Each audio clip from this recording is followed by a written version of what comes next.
우리 함께 나눌 말씀은 누가복음 15장 11절부터 32절까지입니다.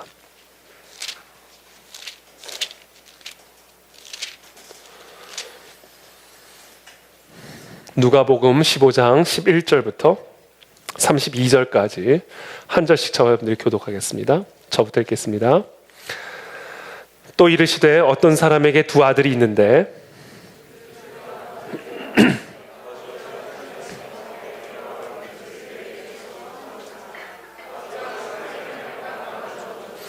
그 후 며칠이 안 되어 둘째 아들이 재물을 다 모아가지고 먼 나라에 가 거기서 허랑방탕하여 그 재산을 낭비하더니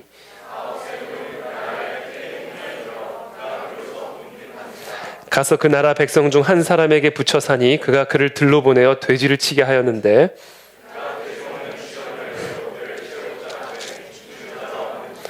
이에 스스로 돌이켜 이르되 내 아버지에게는 양식이 풍족한 품꾼이 얼마나 많은가 나는 여기서 줄여 죽는구나.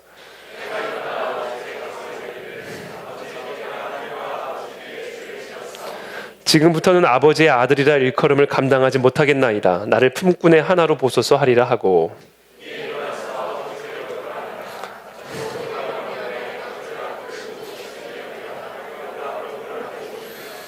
아들이 이르되 아버지 내가 하늘과 아버지께 죄를 지었사오니 지금부터는 아버지의 아들이라 일컬음을 감당하지 못하겠나이다 하나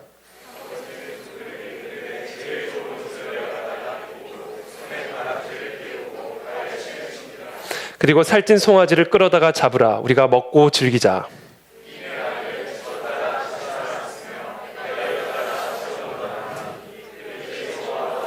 맏아들은 밭에 있다가 돌아와 집에 가까이 왔을 때에 풍악과 춤추는 소리를 듣고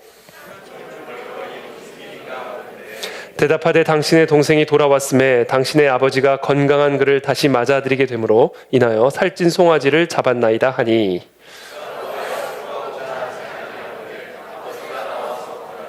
아버지께 대답하여 이르되 내가 여러 해 아버지를 섬겨 명을 어김이 없거늘 내게는 염소 새끼라도 주어 나와 내 벗으로 즐기게 하신 일이 없더니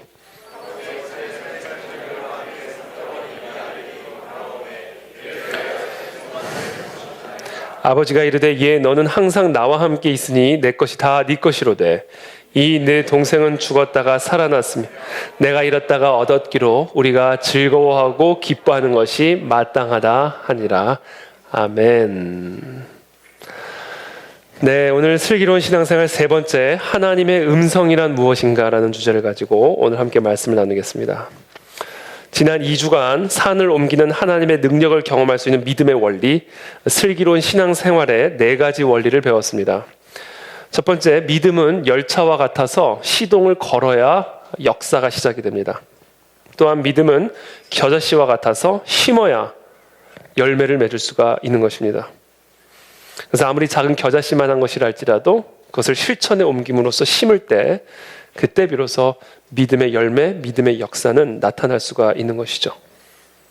또한 믿음은 물과 같아서 하나님이 정한 어떤 임계치를 쳐야 물이 고체가 되기도 하고 액체가 기체로 변환되기도 하는 것이죠. 하나님의 기록된 로고스라고 하는 이 말씀이 어떻게 하면 하나님의 음성, 하나님의 레마로 변환될 수 있을까? 어떻게 하면 베데스다의 연못의 물에 성령의 파동이 임하여 내게 주시는 성령의 음성을 내가 들을 수 있을까? 하나님이 정한 임계치를 쳐야 됩니다. 베데스다 연못 앞에 진을 치는 삶을 살아야 된다. 기도와 말씀이 나의 삶의 방식이요 습관이 되어질 때 어느 순간 하나님의 기록된 말씀이 걸어 들어오는 나의 이름을 부르시는 레마의 음성으로 경험되어질 수가 있다라는 것이죠. 또한 하나님의 말씀은 거울과 같아서 반사의 원리를 가지고 있습니다. 전심으로 구할 때 하나님의 레마가 임하는 것이죠. 나를 경멸히 여기는 자를 내가 경멸히 여기고 나를 존중히 여기는 자를 내가 존중히 여기리라. 전심으로 하나님을 구할 때, 전심으로 하나님의 말씀을, 하나님을 듣기를 구하며 베데스다 못 앞에 진을 치는 전심으로 드리는 삶을 살 때 그런 사람에게 하나님은 레마의 음성으로 임하셔서 치유의 역사, 회복의 역사, 믿음의 역사를 일으켜 주실 수가 있는 것입니다. 그래서 제가 지난주에 신조어를 말씀드렸죠. 신지상정, 인지상정이 있듯이 사람이라면 당연히 갖고 있는 감정, 있듯이 하나님이시기 때문에 당연히 갖고 있는 신지상정이 있습니다. 그것은 뭐다? 나를 전심으로 구하는 자에게 복을 주고 싶은 마음, 나를 전심으로 찾는 자에게 레마의 음성으로 찾아가기를 원하시는 것이 바로 살아계신 하나님의 마음이다. 그래서 우리는 반사의 원리를 기억해야 합니다. 전심으로 구하는 만큼 하나님의 은혜와 복을 받게 되어 있는 것이죠. 그래서 역대하 16장 9절은 이렇게 말씀하십니다. 여호와의 눈은 온 땅을 두루 감찰하사 전심으로 자기에게 향하는 자들을 위하여 능력을 베푸시나니. 전심으로 자기에게 향하는 자들을 위해 능력을 베푸십니다. 이렇게 살았던 아주 위대한 성령의 인물 한 사람인데 그 사람은 바로 다윗입니다. 솔로몬이 이르되 주의 종 내 아버지 다윗이 성실과 공의와 정직한 마음으로 주와 함께 주 앞에서 행함으로, 이게 뭐예요? 전심으로 하나님을 구하는 삶을 살았다는 거, 우리 아버지 다윗은. 그랬으므로 주께서 그에게 큰 은혜를 베푸셨고 주께서 또 그를 위하여 이 큰 은혜를 항상 주사 오늘과 같이 그의 자리에 앉을 아들을 그에게 주셨나이다. 이게 다윗이 살아가는 방식이었어요. 베데스다 그 못 앞에 진을 치는 삶을 살았습니다. 항상 기도와 말씀 가운데 하나님을 전심으로 구하는 삶을 살았죠. 일 냅니다. 싸우러 나갈 때 하나님 싸우러 갈까요 말까요? 하나님께 묻고 시작하죠. 싸우러 가라. 그럼 하나님 어떻게 싸울까요? 이런 식으로 싸울까요? 저런 식으로 싸울까요? 이쪽으로 올라갈까요? 저쪽으로 올라갈까요? 그래? 그러면 앞쪽으로 가지 말고 저 뽕 나무 뒤로 가서 쳐라. 이에 다윗이 여호와께 묻자와 이르되, 이게 다윗이 살아가는 방식이었어요. 내가 가서 이 블레셋 사람들을 치리이까? 여호와께서 다윗에게 이르시되 가서 블레셋 사람들을 치고 그 일날을 구원하라 하시니. 하나님은 이처럼 전심으로 하나님을 구하는 다윗을 축복하셨고 그 축복 중에 하나는 바로 다윗의 아들 솔로몬을 축복해 주시는 것이었습니다. 전심으로 하나님을 구하는 나를 하나님이 축복하시는 방법 중에 하나는 바로 나의 자녀를 축복하시는 것입니다. 왜냐하면 나의 자녀를 축복해 주시는 것이 나를 위한 최고의 축복이기 때문에 그렇습니다. 어느 날 밤에 여호와께서 다윗의 아들 솔로몬의 꿈에 나타나셔서 말씀하십니다. 내가 네게 무엇을 주고 너는 구하라. 그때 솔로몬이 무엇을 구했는가? 부귀 영화를 구한 게 아니었어요. 솔로몬이 구한 것은 이것이었습니다. 듣는 마음을 구했다는 거죠. 누가 주의 이 많은 백성을 재판할 수 있사오리이까? 듣는 마음을 종에게 주사 주의 백성을 재판하여 선악을 분별하게 하옵소서. 솔로몬이 이것을 구하며 그 말씀이 주의 마음에 든지라.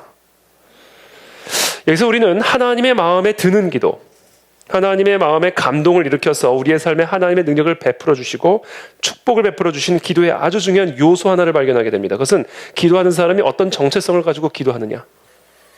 솔로몬은 종의 정체성을 가지고 기도했습니다. 듣는 마음을 종에게 주사. 솔로몬은 자신이 이스라엘의 왕이었지만 왕의 정체성을 갖고 있지 않았고 종의 정체성을 갖고 있었습니다. 누가 주의 이 많은 백성을 재판할 수 있사오리까? 나에게는 이런 사명을 감당할 만한 지혜도 없고 능력도 없나이다. 나는 마른 가지와 같습니다. 마치 포도나무를 떠난 가지가 아무 열매를 맺을 수 없는 것과 마찬가지로 하나님을 떠나서 나는 아무것도 할 수 없습니다. 마른 가지의 정체성이죠. 이와 같은 마른 가지의 정체성을 가질 때 자연스럽게 따라오는 정체성이 종의 정체성입니다. 여러분, 가장 무능한 종은 어떤 종이라고 생각하세요? 지멋대로 하는 종이 가장 무능한 종입니다. 가장 유능한 종은 어떤 종이라고 생각하세요? 주인이 시키는 대로 하는 종이 유능한 종인 것이죠. 솔로몬은 자신이 이스라엘의 왕이었지만 왕의 정체성을 갖고 있는 것이 아니라 종의 정체성을 가지고 있었습니다. 자신은 포도나무의 가지와 같은 존재라는 사실을 분명하게 알고 있었기 때문에 자기가 왕으로서의 사명을 감당하기 위해서는 포도나무 되시는 하나님의 뜻을 알고 그 뜻대로 순종하는 것 외에는 다른 길이 없었다는 사실을 분명하게 이해하고 있었습니다.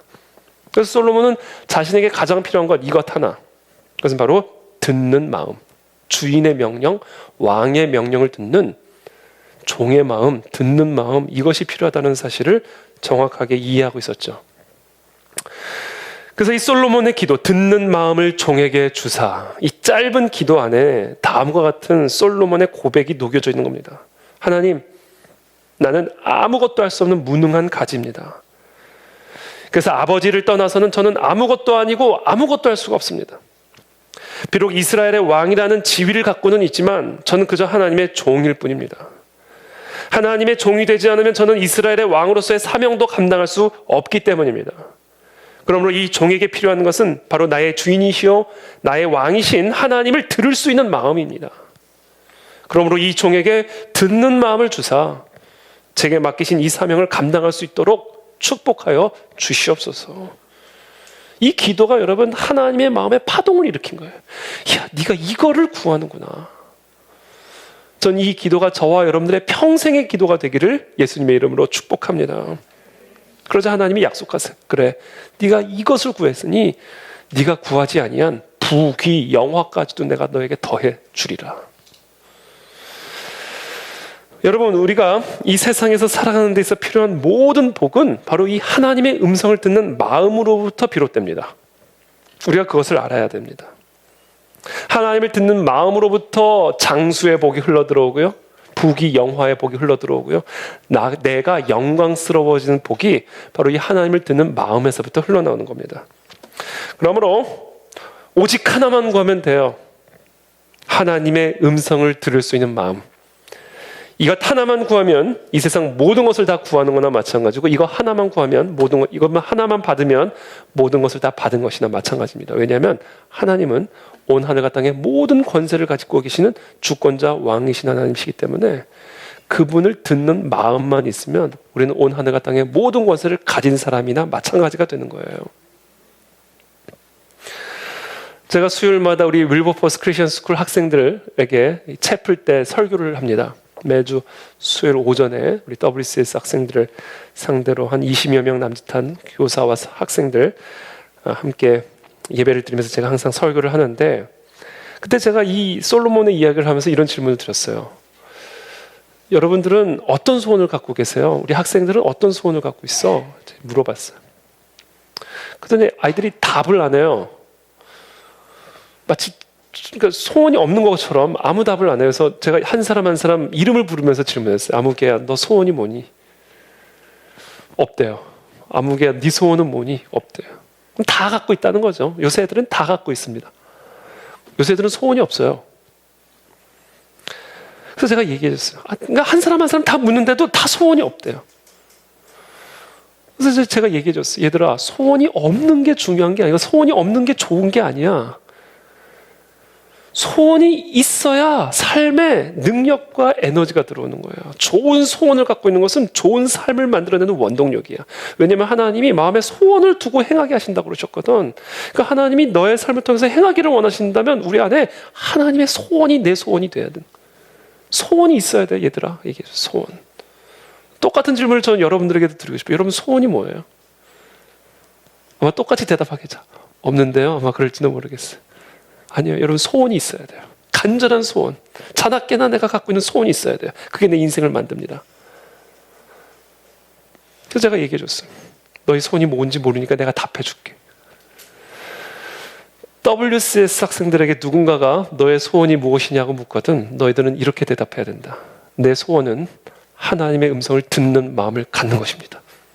이렇게 대답하라고 내가 얘기했어요. 저는 이 똑같은 이야기를 우리 그 안에 진리교회 모든 성도님들에게도 동일하게 하기를 원합니다. 누군가가 저와 여러분들에게 당신의 소원은 무엇입니까? 라고 묻거든 저와 여러분들은 이렇게 대답하시기를 축복합니다. 나는 살아계신 하나님의 음성을 듣는 마음을 갖는 것이 나의 소원입니다. 이게 솔로몬의 소원이었고요. 하나님이 그 소원을 들으시고는 그래, 네가 구하지 아니한 이 모든 것들도 내가 다 너에게 더해 주리라. 이 소원이 하나님의 마음에 감동을 일으킨 거예요. 전 이 소원이 저와 여러분들의 소원의 전부가 되기를 축복합니다. 자나깨나 나는 하나님의 음성을 듣기를 원하나이다. 그렇다면 하나님의 음성을 들을 수 있는 마음, 이 마음은 도대체 어떤 마음일까? 누가복음 8장에서 예수님은 천국을 누리는 삶의 비밀을 씨 뿌리는 자의 비유로 설명해 주십니다. 씨는 곧 하나님의 말씀입니다. 그런데 이 하나님의 말씀을 받는 자들이 다 하나님의 역사를 경험하는 것은 아닙니다. 도대체 왜 로고스를 듣고도 하나님의 레마를 경험하지 못하는 것일까? 끊임없이 하나님의 로고스가 내 마음밭에 떨어짐에도 왜 우리는 레마, 나에게 걸어 들어오셔서 내 이름을 부르시며 나에게 말씀하시는 그 레마의 음성을 왜 나는 도무지 경험하고 누리지를 못하는 것일까? 그것은 여러분 로고스의 문제가 아니에요. 시의 문제가 아닙니다. 하나님의 말씀은 하나님의 말씀이에요. 그래서 절대 무오합니다. 씨를 뿌리는 농부의 문제도 물론 아닙니다. 씨를 뿌리는 농부는 예수 그리스도이십니다.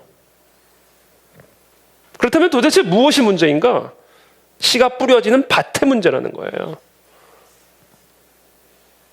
아무리 살아계신 예수 그리스도께서 하나님의 말씀을 우리 가운데 뿌려줘도, 아무리 이태희 목사가 지금 설교하는 것이 아니라 예수 그리스도께서 오셔서 지금 본인의 말씀을 가지고 설교를 해도 그 말씀을 듣는 마음 밭에 따라 그게 레마가 될 수도 있고 튕겨내버리는 쓰레기가 될 수도 있는 거예요. 이게 예수님의 진단입니다. 그렇다면 그 씨가 뿌려지는 밭, 그 밭의 이름이 뭐냐? 그게 마음이라는 거예요. 마음. 로고스라고 하는 하나님의 말씀이 레마라고 하는 하나님의 음성으로 변환되어지는 밭이 있는데 그 밭의 이름이 마음이라는 거예요. 마음. 이사야의 예언이 그들에게 이루어졌으니 일렀을 때 너희가 듣기는 들어도 깨닫지 못할 것이요 보기는 보아도 알지 못하리라. 예수님의 육성을 듣고도, 예수님의 설교를 듣고도 깨닫지를, 그걸 듣지를 않아요. 하나님의 음성을 못 들어. 도대체 이유가 뭘까? 그 이유가 이거예요. 이 백성들의 마음이 완악하여져서, 그 완악한 마음 때문에 하나님의 말씀 로고스가 그 밭에 떨어져도 레마로 임하지를 못하는 것이다. 여러분, 마치 씨가 심기고 그 씨가 자라 싹이 나고 나무가 되고 열매를 맺는 이 모든 과정, 즉 씨가 열매로 변환되어지는 이 모든 과정이 이 밭 속에서 이루어지는 것처럼 하나님의 말씀 로고스가 하나님의 음성 레마로 변환되어지는 이 모든 과정은 바로 우리들의 마음이라고 하는 밭 속에서 이루어집니다. 그러므로 절대무오하신 그리스도의 말씀을 듣고도 우리의 삶에 아무런 천국의 역사가 나타나지 않고 있다면 그것은 절대로 다른 문제가 아니라 그 말씀이 들어간 내 마음의 상태의 문제다. 자, 한번 다른 방식으로 설명해 드려 볼게요. 우리가 우리의 귀로 어떤 소리를 들을 수 있는 이유는요, 그 소리 안에 눈에는 보이지 않지만 존재하는 어떤 진동이 있기 때문에 그래요. 제가 지금 어떤 말을 하고 있잖아요. 근데 이 말이 여러분들의 귀에 들리는 이유는 지금 제가 말을 하는 순간 이 말 안에 눈에는 보이지 않지만 존재하는 진동, 음파라고 이야기하죠. 소리의 파동. 소리의 파동이 지금 이 제 말 안에 들어가 있어요. 그래서 이 소리의 파동이 내 귀 속에 있는 고막을 진동을 시키는 겁니다. 이 파동이, 음파가. 내 귀 안에 있는 고막을 진동시키는 거예요. 이 진동이 내 대뇌로 전달되면, 신경계를 통해서 내 대뇌로 전달될 때 내가 비로소 이 말이 이거구나 들을 수가 있는 거예요. 우리가 하나님의 음성을 듣게 되는 것도 동일한 이치입니다. 하나님의 기록된 말씀은 성령의 감동으로 기록이 되어 있어요. 이 활자체가 그냥 활자체로 보이지만, 흰 백지에 쓰여진 프린트된 물건처럼 보이지만 이 말씀 한 구절 한 구절 안에는 눈에는 보이지 않지만 성령의 감동이 들어가 있습니다. 성령의 파동이 안에 있다란 말이에요. 그래서 이 말씀이 내 마음이라고 하는 밭에 떨어지는 그 순간에 그 말씀 안에 있는 성령의 파동이 우리의 마음에 감동을 일으키고 파동을 일으키고 그 파동이 우리의 영혼에 전달이 되면서 우리의 영이신 하나님의 음성을 듣게 되는 겁니다. 이게 우리가 하나님의 음성을 듣게 되는 원리예요. 하나님의 이 기록된 말씀 안에 담겨져 있는 이 성령의 파동이 전달되어지는 우리 영혼의 고막, 그 고막이 마음이에요. 그 고막을 성령의 파동이 진동시킬 때 그게 내 영혼을 통해 전달되면서 나의 영이 하나님의 음성을 듣게 되는 겁니다. 그래서 우리의 고막이 건강하지 않으면 소리를 들을 수 없는 것과 마찬가지로 우리의 마음이 건강하지 않은 상태가 되면 우리의 영이 하나님의 음성을 들을 수가 없게 되는 거예요. 요즘 난청으로 고생하는 분들이 많이 계십니다. 젊은 분들 가운데서도 요새 난청 환자들이 계속해서 많아지고 있는 추세라고 하는데 그 이유가 오랜 시간이 이어폰을 끼는 이런 습관들 때문에 그렇다고 이야기를 합니다. 사실 우리가 우리의 귀에 이어폰을 끼고 다니는 거는요, 우리의 귀에 소형 스피커를 그냥 넣어놓고 사는 거나 마찬가지예요. 이 소형 스피커를 껴놓고는 끊임없이 소리의 파동을, 이 고막이 맞으니까, 이 이어폰을 통해서 소리의 파동이 끊임없이 고막을 쳐대니까 이 고막의 청각세포가 손상이 되는 것이죠. 그래서 난청을 갖게 되는 겁니다. 우리가 이 영적인 난청을 갖고 있는 이유도 동일한 이유입니다. 우리의 마음이라고 하는 이 영혼의 고막에다가 우리의 마음의 영적인 세포를 죽이는 다양한 소리와 파동들이 계속 몰아치는 거예요. 미혹의 소리, 유혹의 소리, 탐욕의 소리, 미움의 소리, 분노의 소리, 자아의 소리, 사람을 통해, 세상을 통해 끊임없이 내 마음에 파동을 일으키는 거예요. 계속. 그러니까 우리의 영혼이 하나님의 음성을 들을 수 있는 영적 감각이 다 손상돼 버리는 거예요. 다 파괴돼 버린 거예요. 근데 우리의 고막이 세상의 소리에 완전히 사로잡혀가지고, 자아의 소리에 완전히 사로잡혀, 하나님의 로고스가 떨어져도 반응이 없는 반응.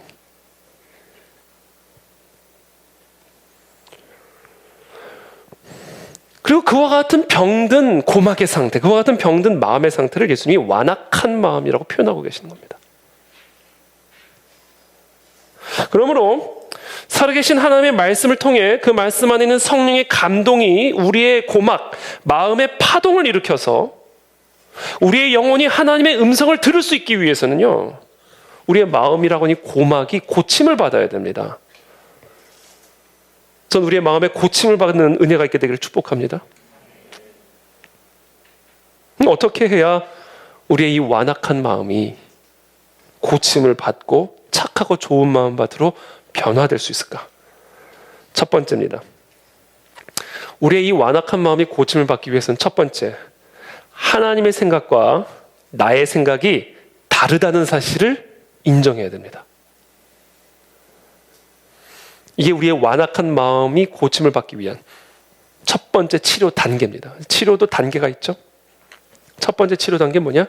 하나님의 길과 나의 길은 다르다 라는 사실을 받아들이셔야 돼요. 여호와의 말씀에 내 생각은 너희 생각과 다르며 내 길은 너희 길과 달라서 하늘이 땅보다 높음같이 내 길은 너희 길보다 높으며 내 생각은 너희 생각보다 높으니라. 하나님의 생각, 나의 생각은요, 달라요. 그래서 하나님의 생각과 나의 생각이 항상 충돌을 하죠. 물론 하나님의 생각과 나의 생각이 항상 다른 것은 아닐 거예요. 그래서 무조건 내 생각과 반대로만 생각하면 그것이 자동적으로 하나님의 생각이다? 그거는 오류죠. 오산이죠. 그런 기계적인 방식으로 하나님의 뜻을 알 수 있는 것은 아닙니다. 자, 이 말씀의 보다 본질적인 의미는 하나님의 생각과 인간의 생각은 하나님과 인간이 다른 것처럼 다를 수밖에 없음을 의미하는 거예요. 하나님은 창조주요, 인간은 피조물입니다. 따라서 하나님의 수준과 인간의 수준은 다를 수밖에 없으며, 그래서 하나님의 관점과 인간의 관점이 다를 수밖에 없는 것이고, 그러므로 하나님의 뜻과 인간의 뜻은 하늘과 땅만큼이나 다를 수밖에 없음을 인정해야 된다라는 거예요. 즉 겸손한 마음을 가져야 된다. 하나님은 창조주입니다, 여러분. 나는 피조물이에요. 하나님은 말씀으로 천지 만물을 창조하신 분입니다. 우리는 그 하나님에 의해서 흙으로 지음받은 존재예요. 그처럼 하나님과 인간은 달라요. 그러니까 하나님의 관점과 인간의 관점은 다를 수밖에 없고, 하나님의 길과 나의 길은 다를 수밖에 없다라는 사실을 받아들여야 된다는 거예요, 피조물은.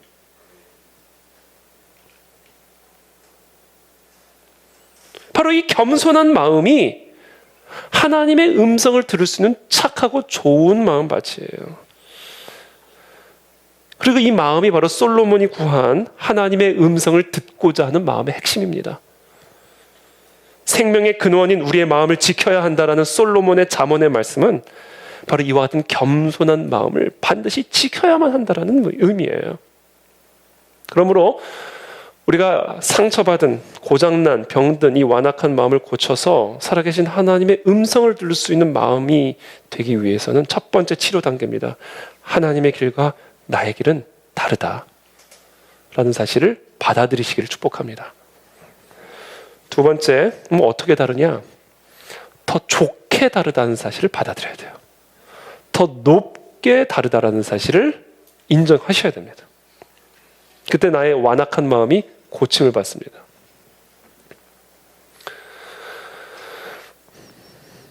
완악한 마음의 가장 중요한 특징이 있습니다. 완악한 마음을 가진 사람에게서 나타나는 가장 중요한 특징이 있어요. 언제나 내 생각이 하나님의 생각보다 더 좋다고 생각합니다. 이게 완악한 마음의 특징이에요. 나의 길이 하나님의 길보다 더 높다고 생각합니다. 이게 병들고 완악한 마음의 가장 본질적인 특징입니다. 내 백성이 두 가지 악을 행하였나니 곧 그들이 생수에 근원되는 나를 버린 것과 스스로 웅덩이를 판 것인데 그것은 그 물을 가두지 못할 터진 웅덩이들이니라. 이게 하나님 앞에서 행한 완악함의 핵심이다라는 거예요. 터진 웅덩이 주제에 생수의 근원을 무시하는 마음이 완악한 마음의 본질이라는 겁니다.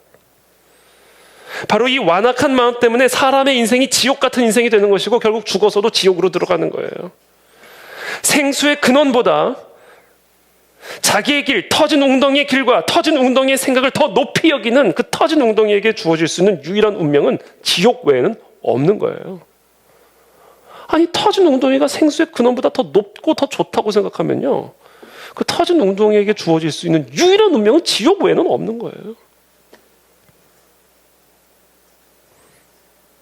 이 완악한 마음이 그래서 이 땅에서도 지옥 같은 삶을 살다가 죽어서도 지옥에 가게 되는 겁니다. 열왕기하에 보면 나아만 장군이 나옵니다. 이 문둥병 환자죠. 나아만 장군이에요, 장군. 명령만 하는 사람입니다. 항상 높은 지위에 있는 사람이죠. 이 사람이 문둥병에 걸렸어요. 엘리사가 사람을 보내서 그 문둥병에서 나음을 얻을 수 있는 방법을 이야기를 해줍니다. 하나님의 말씀, 하나님의 레마를 대언해 주는 것이죠. 나아만에게 가서 이렇게 하면 그 모든 문둥병이 낫게 될 것이다라고 말을 전해줍니다. 그 말이 뭐였느냐? 요단강에 들어가서 7번 물로 몸을 씻어라. 그러면 깨끗이 낫게 될 것이다라는 그 말씀을 이 종을 통하여 전달해 주죠. 그때 그 말씀을 들은 나아만이 어떤 반응을 일으켰는가? 나아만이 노하여 물러가며 분노를 했어요. 이 하나님의 사람이 전해주는 이 말씀을 듣고는 분노를 일으켰습니다. 그러면서 떠났어요. 웃기는 소리도 하지 마. 그럼 물러가면서 뭐라고 말했냐면, 내 생각에는 그가 내게로 나와 서서 그가 하나님 여호와의 이름을 부르고 그의 손을 그 부위 위에 흔들어 나병을 고칠까? 나는 그렇게 생각했도다. 그런데 종을 띡 하고 보내가지고 요단강에 들어가서 7번 물로 몸을 씻으라고? 아니, 다메섹강 아바나와 바르발이 이스라엘 모든 강물보다 더 깨끗하지 아니하냐? 내가 거기서 몸을 씻으면 깨끗하게 되지 아니하랴 하고 몸을 돌려 분노하며 떠났다. 이게 완악한 마음의 특징이에요. 내 생각이 하나님의 생각보다 항상 높아요. 하나님의 말씀이 하나님의 사람을 통해서 대언됐잖아요.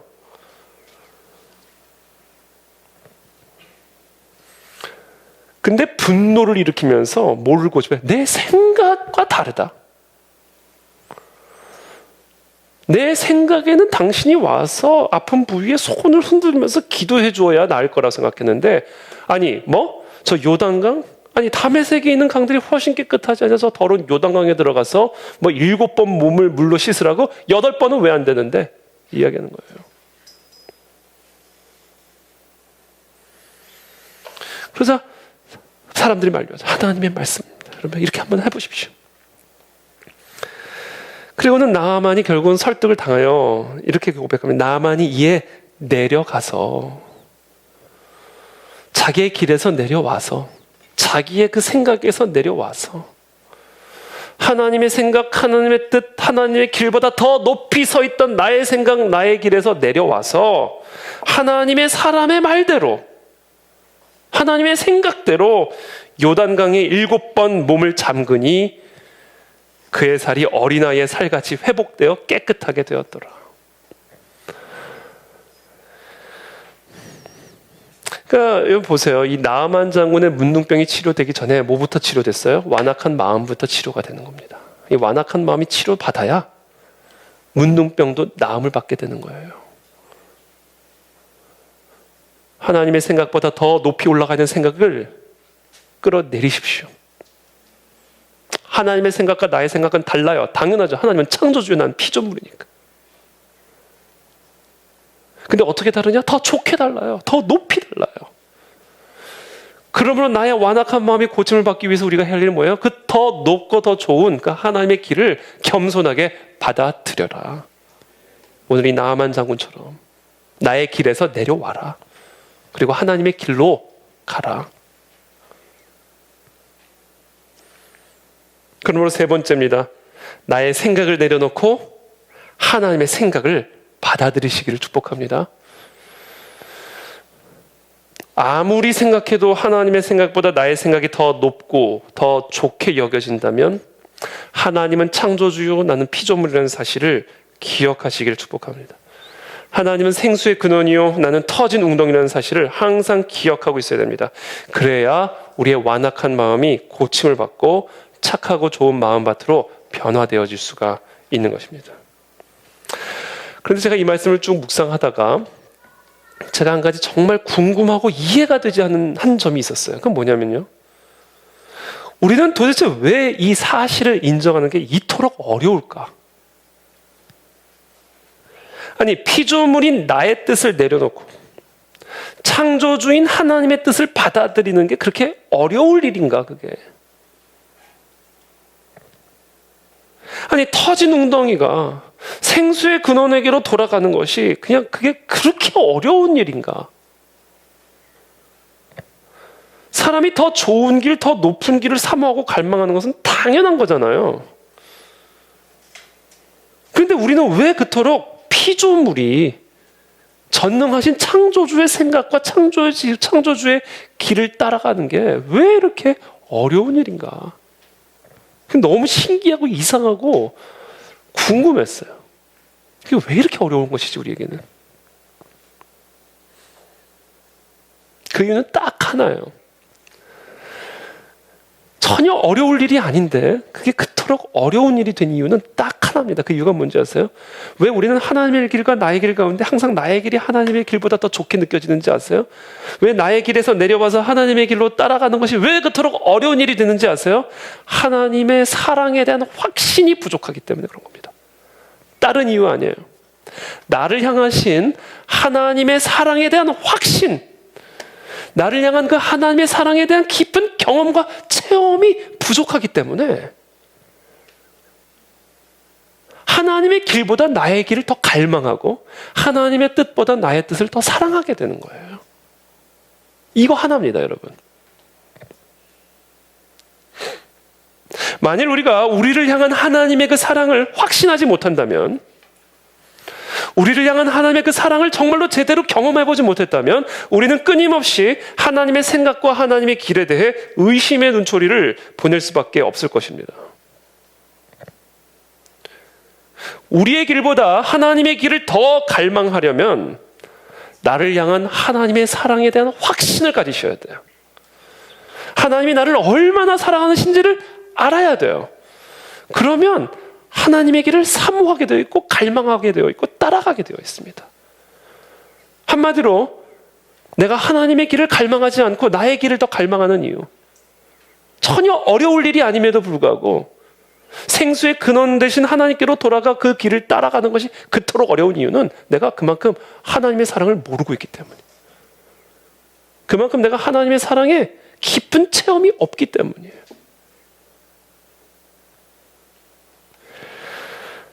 나의 뜻보다 하나님의 뜻을 더 갈망하는 삶은요, 우리의 의지로 될 일이 아니에요. 사랑으로만 될 수 있는 일입니다. 나를 향한 하나님의 사랑을 확신하지 못한다면 우리의 의지도 제대로 발동할 수가 없을 거예요. 사도 바울의 고백입니다.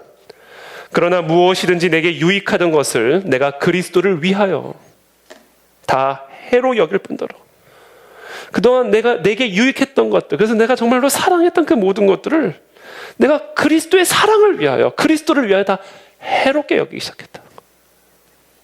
뭐 때문에? 그리스도의 사랑을 깨닫고 나서.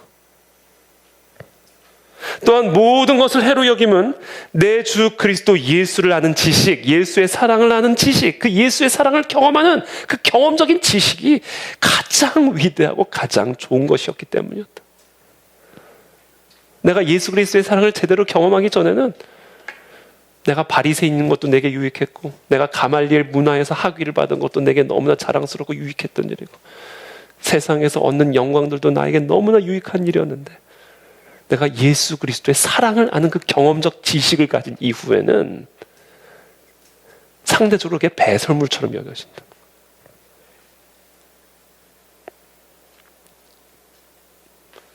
여러분, 지금 이 사도 바울의 고백이요, 우리의 의지로 될 일입니까 이게?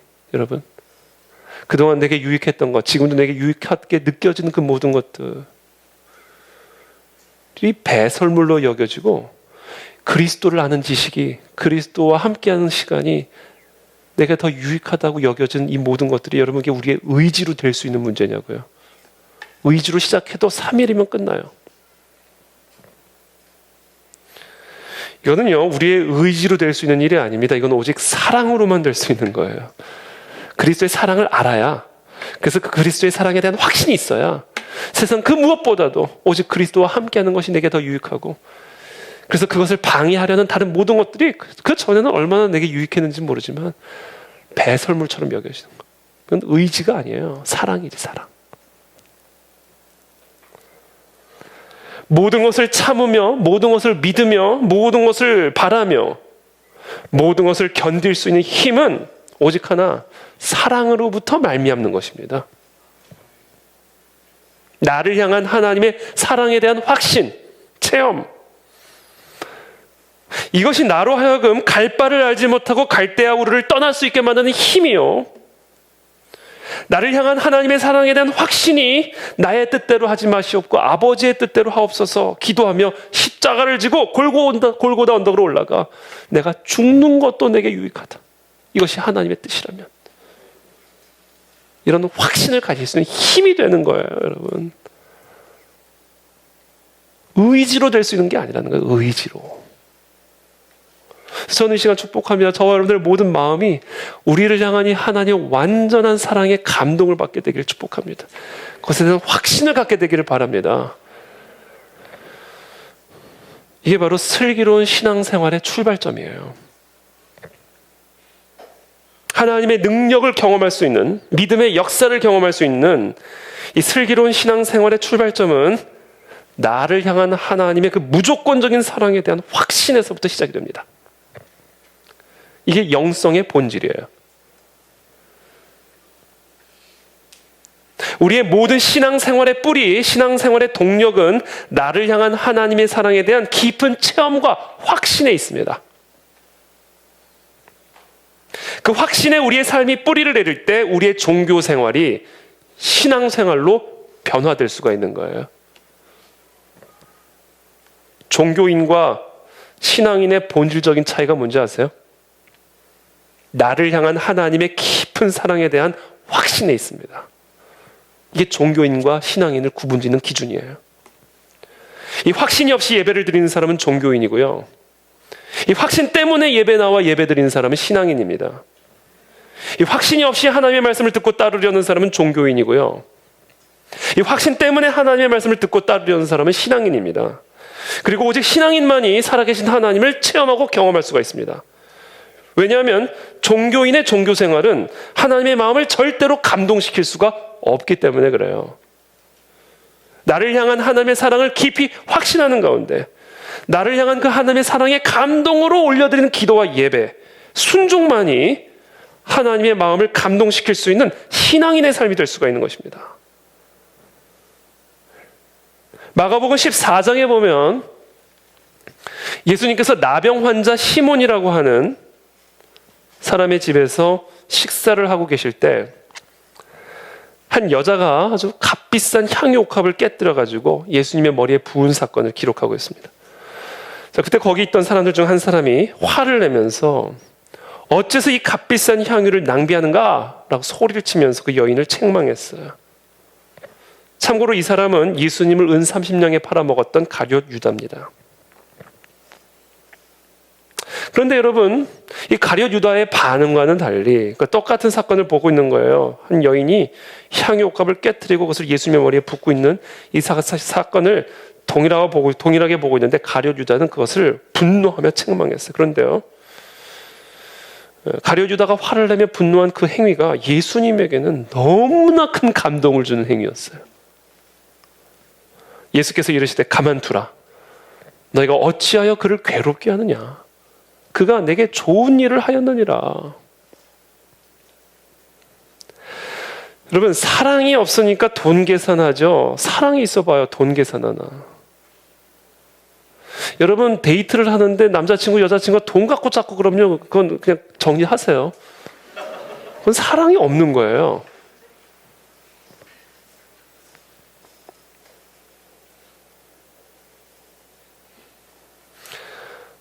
예수님은 이 값비싼 향의 옥합을 깨뜨리는 이 사건 속에서 돈 문제를 보고 계신 게 아니에요. 사랑 문제를 보고 계신 것이지.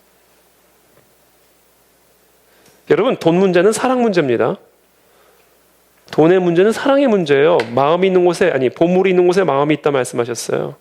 돈의 문제는 사랑의 문제예요. 사랑이 있으면 돈이 가는 거예요.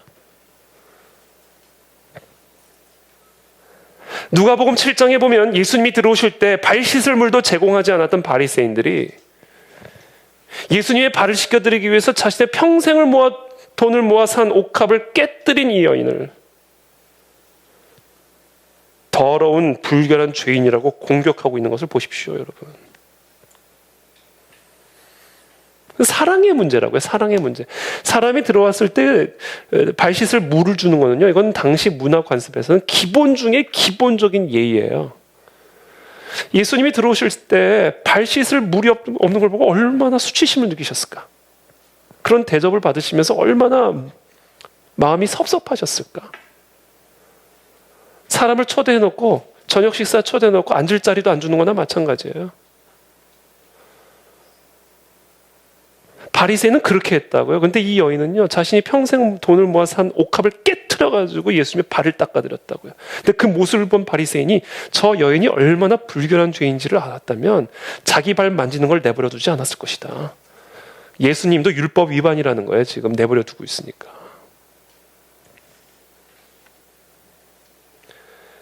옥합을 깨뜨린 이 여인의 행위를 돈 낭비로 책망했던 가룟 유다나, 옥합을 깨뜨린 이 여인은 불결한 죄인이며 이 불결한 죄인이 예수님의 발을 씻도록 내버려 두고 있는 예수님 역시 율법을 위반하고 있다는 사실을 예수님에게 가르쳐주고 있는 이 바리새인이나, 이 중 누구도 하나님의 뜻을 제대로 분별하고 있는 사람은 하나도 없었어요. 이 가운데 유일하게 그리스도의 마음, 유일하게 하나님의 뜻을 알고 있었던, 그리고 그것을 실천에 옮겼던 사람은 딱 한 사람, 자신의 향유 옥합을 깨고 그것을 그리스도에게 드렸던 이 여인 한 사람만이 그리스도의 마음을 알고 있었던 사람이에요. 이 불결하고 경제관념 없는 이 여인 하나만이 예수님의 마음을 알고 있었던 사람이었다는 거예요. 내가 진실로 너희에게 이르노니 온 천하에 어디서든지 복음이 전파되는 곳에는 이 여자가 행한 일도 말하여 그를 기억하라. 예수님이 얼마나 기쁘시고 얼마나 감동이 되셨으면 이렇게 말씀하셨을까? 하나님의 뜻을 알고 그 뜻대로 하는 게 왜 그렇게 힘들까? 이건 사랑의 문제입니다, 여러분. 사랑의 문제, 지식의 문제가 아니에요. 훈련의 문제도 아니에요. 사랑의 문제예요. 나를 향한 하나님의 사랑에 대한 확신이 부족하기 때문이에요. 그래서 그만큼 하나님을 사랑하지 않고 있기 때문이에요. 그래서 하나님의 뜻을 갈망하지도 않는 거예요. 나를 향한 하나님의 사랑에 대한 감동이 있고 그것에 대한 깊은 체험이 있어야 나도 그만큼 하나님을 사랑하는데, 그래 하나님을 사랑해야 하나님의 뜻이 갈망되어지는 것인데, 나를 향한 하나님의 사랑도 몰라. 확신도 없어. 그러니까 그만큼 하나님을 사랑하지도 않아. 그러니까 하나님의 뜻이 갈망되지도 않죠. 온갖 신앙생활이 그냥 종교적인 책임과 의무로만 가득한 짜증나는 짓이 돼버리는 거예요. 사랑의 문제, 사랑의 문제.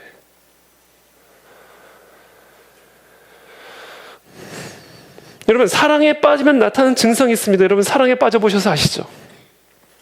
제가 사랑 빠짐 전문가였어요. 사랑에 빠지면 어떤 증상이 나타나요? 사랑하는 사람을 기쁘게 해주고 싶어요. 그렇잖아요. 사랑에 빠지면요, 기쁘게 해주고 싶어요.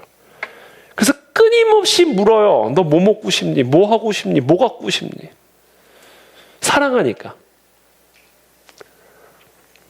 그 사람의 뜻을 갈망하는 거예요. 사랑하니까. 그러니까 우리가 누군가를 사랑하게 되면 그 사람의 뜻을 갈망하게 되어 있어요. 나를 향한 하나님의 사랑에 대한 확신이 부족하고 체험도 부족하니까 그만큼 하나님을 향한 나의 사랑도 부족한 것이고, 그만큼 하나님을 부족하게 사랑하고 있으니까, 하나님을 제대로 사랑하지 않으니까 하나님의 뜻이 갈망되지가 않는 거예요. 그러니까 나의 길과 하나님의 길이 부딪히면 나의 길을 가는 거예요.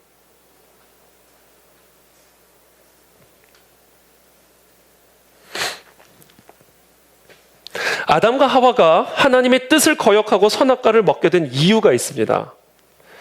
마귀는 그 선악과가 얼마나 맛있고 좋은 것인지를 가르쳐주면서 선악과를 따먹을 것을 유혹하지 않았어요. 마귀는 하와로 하여금 하나님의 사랑을 의심하게 만들었을 뿐입니다. 하나님의 선의를 의심하도록 유도했을 뿐이에요. 너희가 결코 죽지 아니하리라. 그것을 먹는 날에는 너희 눈이 밝아져. 그럼 무슨 얘기예요? 지금 당신의 눈은 어두워진 상태야. 근데 하나님이 그것을 먹지 못하게 하신 이유는 그것을 먹으면 너희 눈이 밝아질 것이 싫어서야. 그래서 너희도 하나님처럼 선과 악을 아는 것이 하나님이 두려워서야.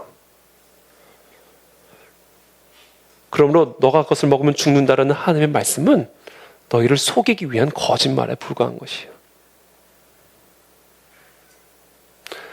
하나님의 사랑에 대한 의심이 들어가는 순간 하나님의 뜻대로 순종하는 게 바보 같은 짓이라는 생각이 들어오는 거예요. 보니까 먹기 좋고 보암직하고 지혜롭게 할 만큼 탐스러워 보이니까 손을 뻗치는 겁니다. 내 길을 가는 거예요.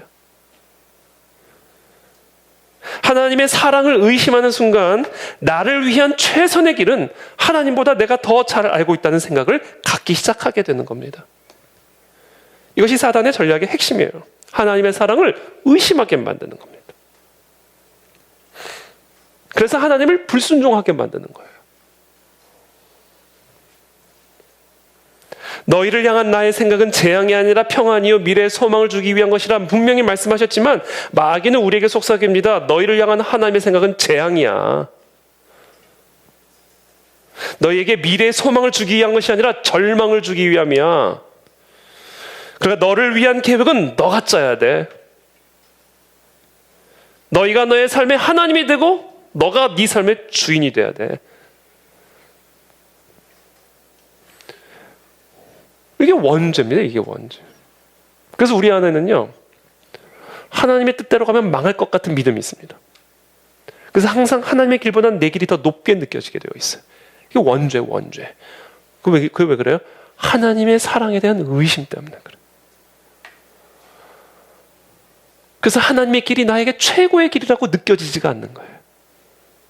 속이는 것처럼 느껴지지. 그래서 그게 그렇게 어려운 거예요. 하나님의 뜻을 따라가는 게. 이게 어려울 일이 전혀 아니잖아요. 근데 그게 어려운 이유가 있어요. 하나님의 선의를 의심합니다. 나를 향한 그 완전하고도 완벽한 하나님의 사랑을 확신하지 못해요. 왜? 경험해 본 적도 없고 체험도 못했으니까. 제 삶에 믿음의 역사가 시작되는 아주 중요한 삶의 분기점이 있습니다. 이 믿음의 열차가 아주 웅장한 경적 소리를 내면서 칙칙 폭폭하면서 이 믿음의 열차가 운행하기 시작한 제 삶의 아주 결정적인 분기점이 하나가 있어요. 그게 언제냐면요, 제가 코나 하와이에 있을 때인데, 여러분 제가 종종 설교 시간에 제가 간증을 해서 여러분들 잘 아시지만 제 꿈이 뭐였죠? 저 아나운서였잖아요. 비웃지 마세요. 아나운서가 되는 게 제 꿈이었다고요. 방송인이 되는 게 제 꿈이었다고요. 근데 어느 날 성령 하나님이 제게 레마로 말씀하셨어요. 제 이름을 부르시면서 태야, 나는 네가 생각하는 그 꿈보다 훨씬 더 높은 계획을 내가 갖고 있다. 그 레마의 말씀이요, 새벽 예배 끝나고 방송인이 되기 위해서 시험 준비를 하기 위해서 어떤 학원 앞에서 기다리는 동안 시간이 좀 남아서 제 차에서 설교 테이프를 듣고 있는 그 순간에 제 마음에 임한 레마, 이름을 불러. 태야, 나는 네가 생각하는 것보다 훨씬 더 높은 길, 높은 계획을 가지고 있어 라는 음성이 제 마음 안에 진동으로 임했어요. 근데 제가 그 음성을 듣고 어떤 반응을 보였는지 아세요? 하나님, 나는 하나님이 나를 향해 어떤 계획을 갖고 계시든 어떤 높은 뜻을 갖고 있든 저는 아나운서가 되기를 원합니다. 그러겠어요. 왜냐면 그게 내 뜻이고 내 원하는 거니까. 그렇게 얘기했어요. 쳐냈습니다. 관심 없다는 거죠. 그게 아무리 높고 아무리 위대한 계획이라도 관심 없다는 거. 그리고 나서 하나님이 저를 이제 하와이로 보내셔가지고서 한 1년 반 훈련을 받는데, 여전히 그 말씀을 듣고도 제 꿈, 제 계획, 제 길이 포기가 안 되는 거예요. 그래서 제가 계속해서 아침, 점심, 저녁 기도했어요. 하나님을 설득하려고, 내 뜻을 관철시키려고, 나의 길이 하나님의 길보다 더 좋다라는 사실을 하나님께 설득하기 위해서 아침, 점심, 저녁으로요, 제가 항상 기도하던 자리에 올라가서 기도를 하기 시작했어요.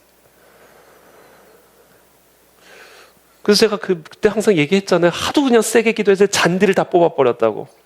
얼마나 제 마음에 갈등이 있었는지. 그렇게 기도하던 어느 날 아침이었어요. 1998년도.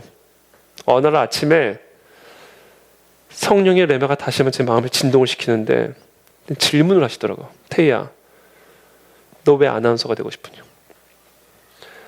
누가 너를 지었느냐? 누가 너를 창조했느냐? 질문을 하시더라고요. 그래서 하나님이 저를 창조하셨죠. 그래. 그러면 너가 제일 잘할 수 있는 일, 네가 제일 행복해할 수 있는 일, 네가 제일 기쁘게 살아갈 수 있는 삶을 네가 더 잘 알겠느냐, 너를 지은 내가 더 잘 알겠느냐 질문하시더라고요. 하나님이 더 잘 아시겠죠. 그래, 너를 창조한 너를 나보다 더 사랑할 수 있는 존재가 이 세상에 존재하겠느냐? 너를 낳은 부모가 너를 더 사랑하겠느냐? 너를 지은 내가 너를 더 사랑하겠느냐? 하나님이 더 사랑하시겠죠. 제가 그래도 답변은 꼬박꼬박 잘합니다.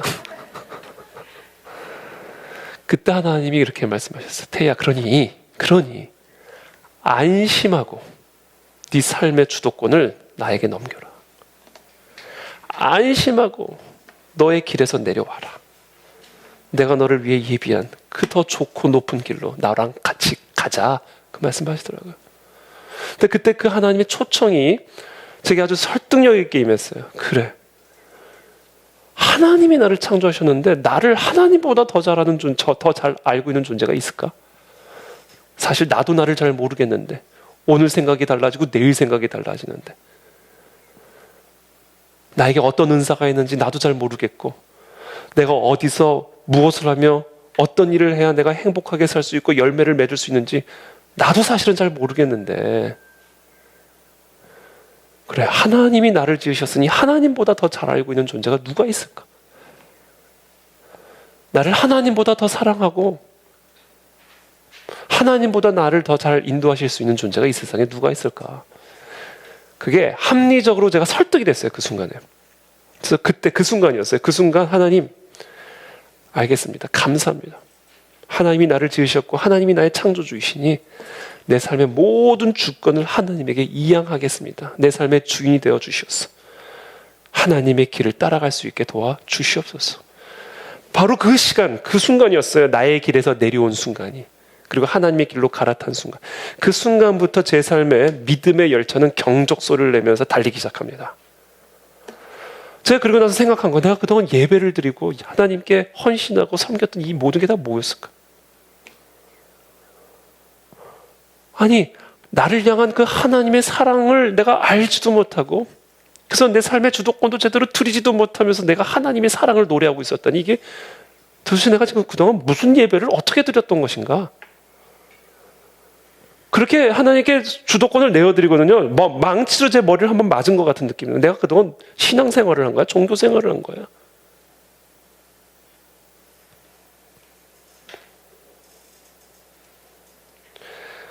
여러분, 하나님이 여러분을 창조하셨습니다. 여러분을 하나님보다 더 사랑하는, 하나님이 여러분을 하나님보다 더 사랑할 수 있는 존재는 없어요. 하나님보다 여러분을 잘 알고 있는 존재는 없습니다. 여러분들의 길에서 내려오시기를 축복합니다. 그리고 하나님의 길로 갈아타십시오. 여러분, 이 분기점을 통과하는 사람만 하나님의 역사는 시작될 수가 있어요. 여러분, 이건 꼭 기억하셔야 돼요. 이 삶의 주도권을 여러분들이 쥐고 있는 한 절대로 여러분들의 삶에 하나님의 역사는 없습니다. 없어요.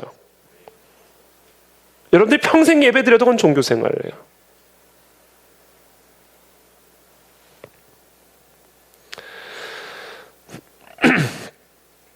사랑 안에 두려움이 없고 온전한 사랑이 두려움을 내쫓는다 말씀하셨습니다. 나를 향한 하나님의 사랑을 확신할 때만, 그래서 전심으로 하나님을 사랑할 때만 내 안에 모든 두려움을 내쫓을 수가 있는 것입니다. 이 모든 두려움을 내쫓을 수 있는 힘은 재물의 힘도 아니요, 지위의 힘도 아니라 오직 사랑의 힘, 이거 하나뿐이라는 사실을 한번 기억하시기를 축복합니다. 제가 최근에 자신의 아들이 트랜스젠더가 되었다라는 사실을 알게 된 한 아버지와 전화 통화를 했습니다. 그 아버지는 자신의 아들이 트랜스젠더가 돼서 이름까지 여자 이름으로 바꿔버렸다는 사실에 아주 큰 충격을 받은 상태였습니다. 전화 통화에서 아버지는 자신의 아들이 항상 자신에게 와서 이렇게 절규한다는 거예요. 아빠, 나는 하나님이 너무 무서워. 하나님이 너무 두려워. 나는 분명히 지옥에 갈 거야. 이 말을 끊임없이 아버지한테 부르짖는다는 거예요. 저는 그 아들이 얼마나 훌륭한 신앙인의 가정에서 성장했는지 잘 알고 있습니다. 그의 조부모의 신앙을 알고 있고 그의 부모의 신앙을 알고 있습니다. 그래서 내게도 그 소식은 너무나 충격적인 소식이었어요. 이 전화 통화를 끊고도 그 아들의 말이 제 마음을 떠나지를 않았어요. 아빠, 난 너무 무서워. 너무 두려워. 나는 분명히 지옥에 갈 거야. 이 아이가 하나님을 이렇게 무서워하고 있는 이유가 무엇일까? 이 아이는 분명히 자신의 행동이 하나님을 분노하게 만들었을 것이라 생각했을 것입니다. 그래서 하나님이 두렵고 자신이 지옥에 갈까 봐 두려운 것이죠. 얼굴에 곱게 화장을 하고 치마를 입고 거울에 비추어지는 자신의 여성의 모습을 바라보는 하나님의 모습, 분노의 하나님, 심판의 하나님, 그 이상도 아니고 그 이하도 아니었던 거예요. 근데 제가 그 아버지와의 전화 통화에서 아주 한 가지 인상 깊었던 사실이 하나 있었는데, 그 아버지의 목소리였어요. 그 아버지의 목소리에서 저는 자기 아들을 향한 어떤 분노나 절망의 기운도 느낄 수가 없었어요. 그게 되게 신비스러웠습니다. 그 아버지의 목소리를 통해서 제가 느낄 수 있었던, 아주 분명하게 느낄 수 있었던 그 아버지의 감정은 하나였어요. 아들을 향한 사랑이었습니다. 비록 자신의 아들이 치마를 입고 화장을 하고 있는 트랜스젠더가 되었지만, 태어났을 때 자신이 지어준 이름이 아니라 자신이 계명한 여성의 이름을 가지고 있는 아들이 되었지만 그 사실이 그 아들을 향한 아버지의 사랑에는 조금도 영향을 미치지 못하고 있었다라는 사실을 그 아버지의 목소리를 통해서 제가 확인할 수가 있었습니다. 아니, 오히려 더 그 아들을 사랑하고 있었어요. 저는 그 아버지와의 전화 통화를 통해서 사랑의 신비, 사랑의 힘을 느꼈습니다. 사랑은 윤리를 넘어섭니다. 사랑은 수치를 넘어서고 사랑은 분노를 넘어섭니다. 그게 사랑이에요. 그리고 나서 저는 생각했어요. 이 아버지의 사랑도 이럴진데, 이 아버지의 사랑도 이럴진데 하물며 이 아들을 향한 하나님 아버지의 사랑은 어떨까? 이 아들이 자기를 향한 하나님 아버지의 사랑을 알게 된다면, 그것을 정말 깨닫게 된다면 이 아들의 삶이 어떻게 변화될 수가 있을까? 이 아들의 이 강력하고도 무서운 죄의 결박을 끊어내는 힘은 윤리교육으로부터 나오는 것도 아니요, 심판의 위협으로부터 나오는 것도 절대로 아니에요. 이 아들을 향한 하나님 아버지의 사랑을 깨닫게 하는 것, 이건 하나만이 이 아들을 변화시킬 수 있는 유일한 방법입니다. 그리고 바로 그것이 하나님께서 우리들을 변화시키기 위해 사용하신 방법이에요. 하나님이 세상을 이처럼 사랑하사 독생자를 주셨으니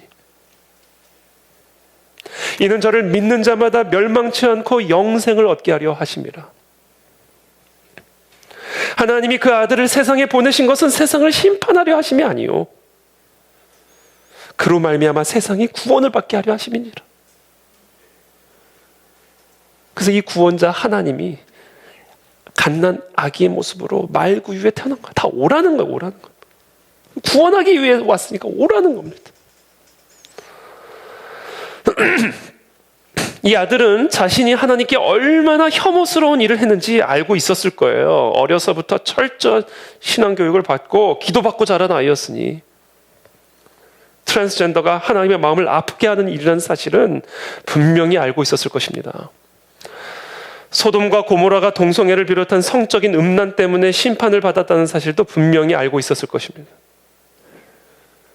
그러므로 그는 거룩하신 하나님께서 트랜스젠더가 되어버린 자기 자신을 결코 받아주지 않으실 거라는 사실을 확신했을 것이고요. 그래서 그가 하나님께 나아가는 것은 너무도 고통스럽고 두려운 일이 되어버린 거예요.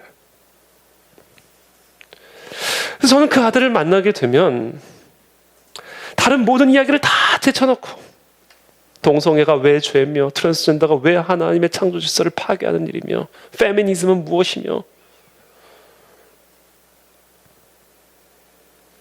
이 모든 것들을 다 제쳐놓고 저는 이거 한 가지만을 분명하게 말해주고 싶어요. 하나님이 너를 얼마나 사랑하는지.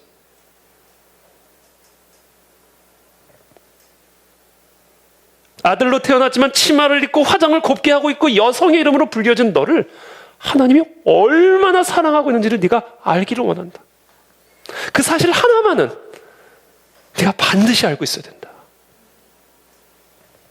전 이거를 꼭 얘기해주고 싶습니다. 어느 부자에게 두 아들이 있었습니다.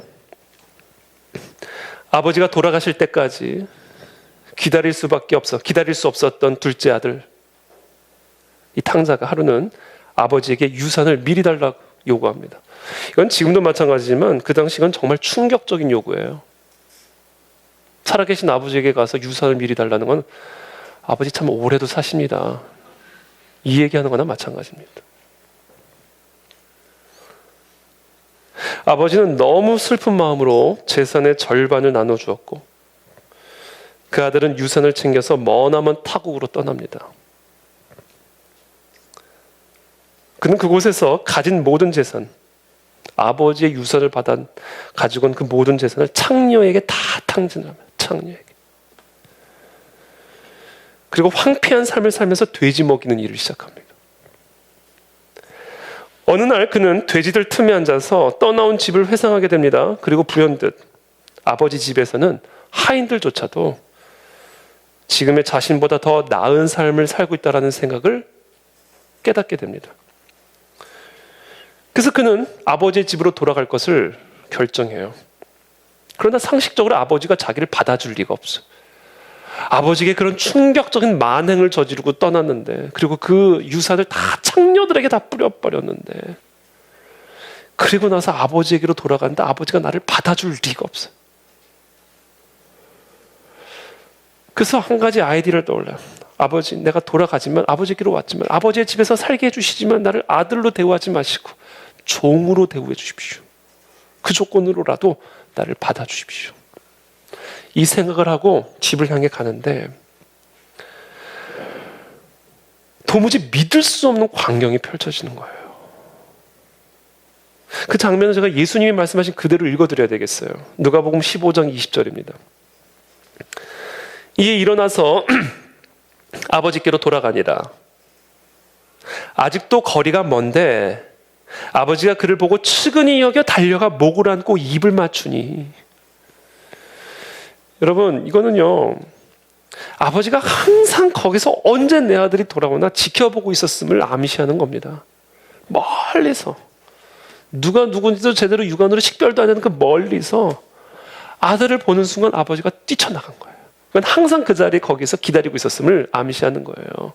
마치 가출한 자녀 언제 초인종 누르나 대문 밖을 계속해서 주시하고 있는 부모의 심정처럼 자신에게 그렇게 충격적인 만행을 저지르고 떠난 그 아들이 언제 돌아올까를 항상 집 밖에서 기다리고 바라보고 있었던 거예요.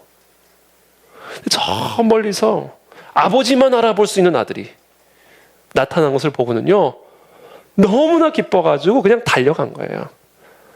사람들이 생각할 때는, 혹은 아들이 생각할 때는, 야, 난 죽었구나, 나 잡으러 오시는구나 라고 생각했겠죠. 자기가 저지른 만행이 있으니까. 근데 무엇 때문에 달려가고 있다고 그랬어요? 너무 불쌍해서 달려가고 있었다. 너무 불쌍해가지고. 내 아들이 너무 불쌍해가지고 달려나간 거예요. 제대로 보이지도 않는데.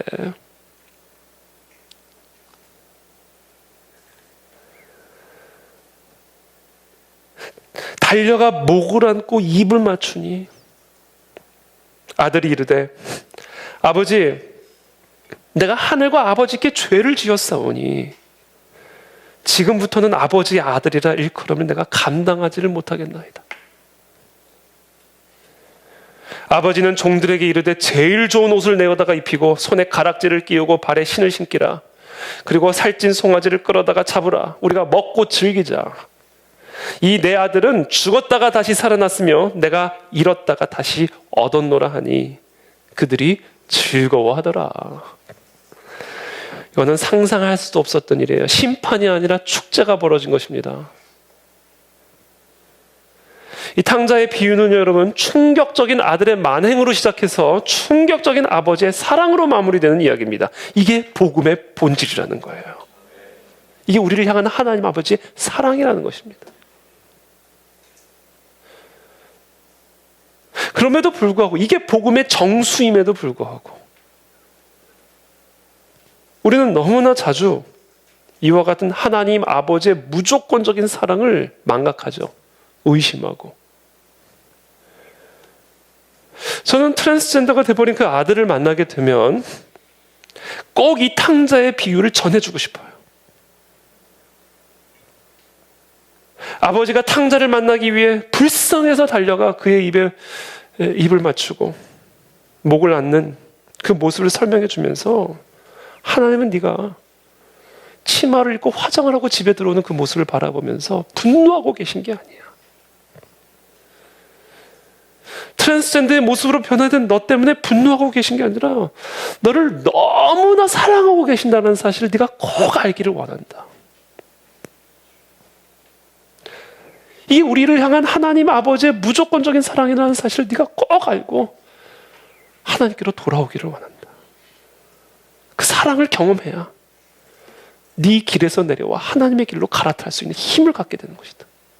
그 사랑을 맛보아야 네가 제일 좋다고 생각하는 그 삶의 길을 떠나 하나님이 보여주시는 그 길을 네가 갈 수가 있는 것이다. 여러분, 이게 우리에게 보여주신 하나님의 사랑이라고요. 만약에 우리 가운데 지금 이 탕자의 비유가 뭔가 좀 어색하게 느껴진다면, 또는 이 트랜스젠더 아들에게 이 이야기가 뭔지 뭐가 조금 안 맞는 것처럼 느껴진다면요, 혹시 저와 여러분들이 이 트랜스젠더가 된 이 아들보다, 또는 이 탕자보다 더 의롭다고 생각하는 사람이 있다면요, 그 사람은 탕자의 형입니다.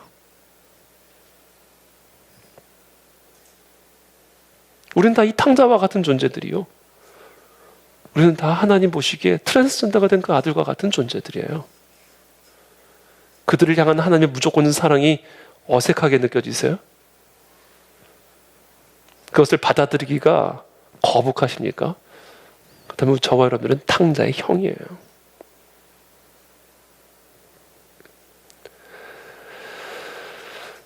참, 이 누가복음 15장 탕자의 비유를 이야기할 때마다 참으로 놀라운 사실은, 모든 사람들이 자기를